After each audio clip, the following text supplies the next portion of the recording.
Bismillahirrahmanirrahim. Assalamualaikum warahmatullahi wabarakatuh.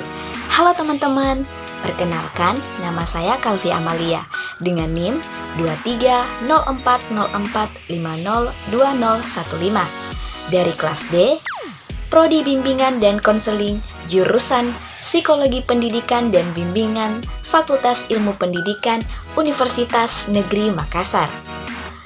Yang terhormat Bapak Aswar, SPD, MPD selaku dosen pengampu mata kuliah Sosioantropologi Pendidikan. Maksud dan tujuan saya membuat video ini untuk memenuhi tugas ujian akhir semester dari mata kuliah Sosioantropologi Pendidikan.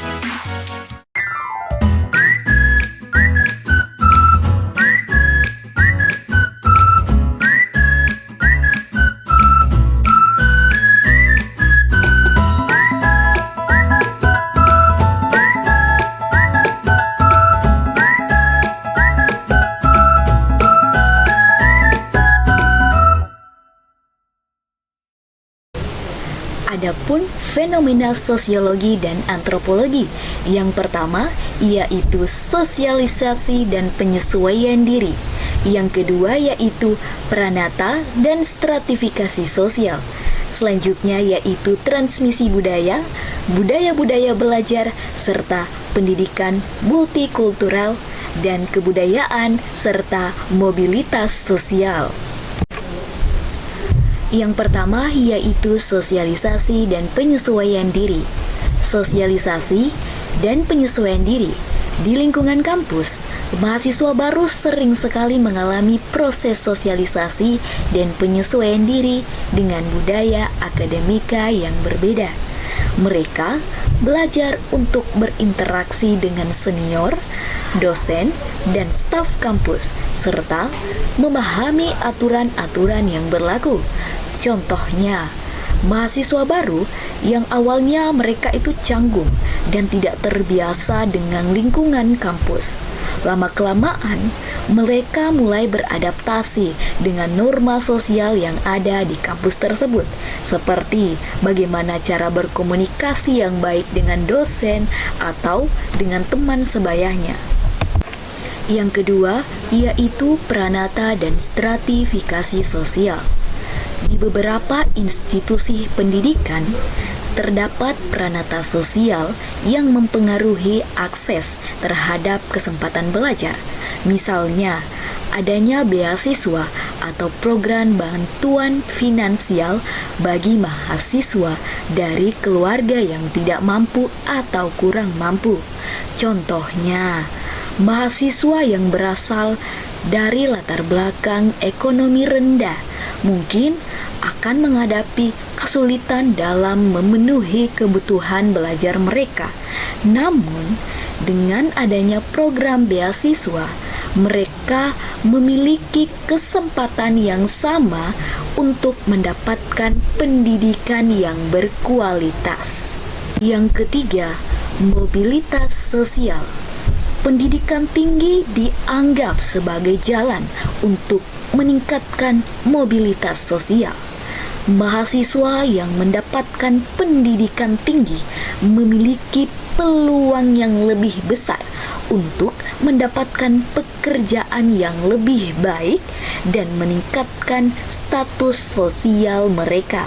Contohnya, seorang mahasiswa yang berasal dari keluarga petani mungkin dapat meraih kesuksesan sebagai seorang profesional setelah ia menyelesaikan pendidikan di perguruan tinggi dan mendapatkan pekerjaan yang sesuai dengan bidang studinya.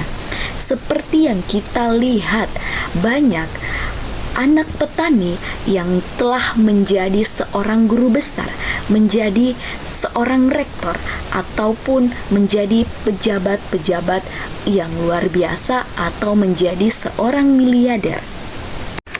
Selanjutnya yaitu perubahan sosial. Melalui pendidikan, mahasiswa dapat menjadi agen perubahan sosial. Mereka dapat mengembangkan pemikiran kritis dan menjadi aktor yang memperjuangkan perubahan positif dalam masyarakat. Contohnya, mahasiswa yang terlibat dalam kegiatan sosial atau advokasi biasanya memiliki kesadaran sosial yang lebih tinggi dan mampu untuk berkontribusi dalam memperbaiki kondisi sosial yang ada di sekitar mereka. Seperti mereka melakukan galang dana untuk membantu korban bencana, atau mereka menyuarakan isu-isu sosial yang menjadi keresahan di masyarakat. Selanjutnya yaitu fenomena antropologi dalam konteks pendidikan. Setiap kampus memiliki kebudayaan akademiknya masing-masing, termasuk nilai-nilai, tradisi, dan norma-norma yang diterapkan. Mahasiswa belajar untuk beradaptasi dengan kebudayaan tersebut selama mereka masih dalam studi tersebut. Contohnya, sebuah kampus yang menerapkan budaya kerjasama dan kolaborasi antara mahasiswa dan dosen ini akan menciptakan sebuah lingkungan belajar yang harmonis serta lebih produktif. Transmisi budaya. Dosen dan tenaga pendidik lainnya memiliki peranan yang sangat penting dalam mentransmisikan budaya akademik kepada mahasiswanya.